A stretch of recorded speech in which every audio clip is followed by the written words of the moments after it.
HarperCollins and Harper Audio present Sheridan's Secret Mission: How the South Won the War After the Civil War, by Robert Cwiklik.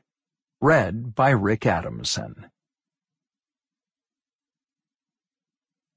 For Julie. Prologue. The best, the bravest, and the purest. General Philip H. Sheridan, late hero of the Civil War, made a splash on his arrival at the magnificent St. Charles Hotel in New Orleans on the night before New Year's Eve, 1874.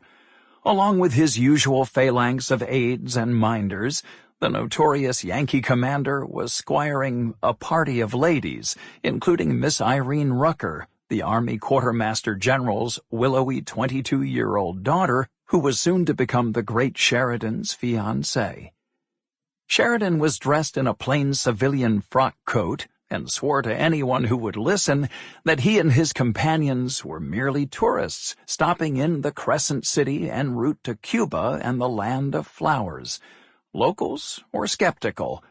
In a New Year's Day headline, the Daily Picayune mocked the hard-eyed military man with an allusion to The Raven, Edgar Allan Poe's famous poem about a disturbing midnight visitation. Purely a pleasure trip, only this and nothing more. Like many Southerners, the Picayune's editors had raw memories of Sheridan, whose troops had torched homes, barns, and crops in Virginia's Shenandoah Valley during the war in a campaign known as the Burning, to transform the region into a barren waste so residents could no longer provision Confederate forces. If a merciless deed has to be done, a contemporary writer noted, everyone expects Sheridan to do it. Louisianians also had first-hand experience of Sheridan's ways and means. Installed as military governor of occupied Louisiana after the war, Sheridan scandalized many residents with his attitude toward former slaves, or freedmen, backing their demands to ride on streetcars with white passengers and allowing them to serve on juries weighing the fate of their former masters. When the idea of black voting rights moved from the radical fringe to the center of federal Reconstruction policy in the Republican-controlled Congress, Sheridan was the point man in Louisiana, registering new black voters who became a majority of the state's electorate and disqualifying ex-Confederates from the voting rolls. The new majority black electorate chose a slim majority of black delegates to write a new state constitution, producing one of the most progressive charters of a remarkably progressive period during Reconstruction, establishing, at least on paper, universal public education, integrated schools, and the rights of black men to vote and hold office.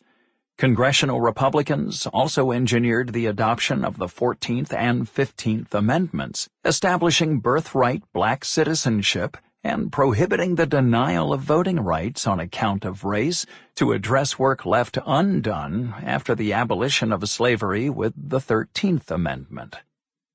Sheridan's peripheral involvement in this work hardly made him a civil rights hero. He shared most of the prejudices against black people harbored by white Americans in those days, but he appreciated the courage of black men who fought in the Union Army during the Civil War, encompassing about 10% of Union forces, and he believed that since the U.S. government had emancipated the freedmen, it was duty-bound to secure for them a fair chance in the battle of life. The advent of black voting rights in Louisiana and other southern states greatly benefited Republican candidates, black and white, and the party of Lincoln and emancipation took power in states across the South. Although in some southern states with smaller black populations, white conservatives had gradually regained control, helped by the return of some former Confederates to the voting rolls, as of January 1875, Republicans maintained their hold on the Louisiana state government thanks to powerful support from black voters. The Picayune held Sheridan more responsible. Sample complete. Ready to continue?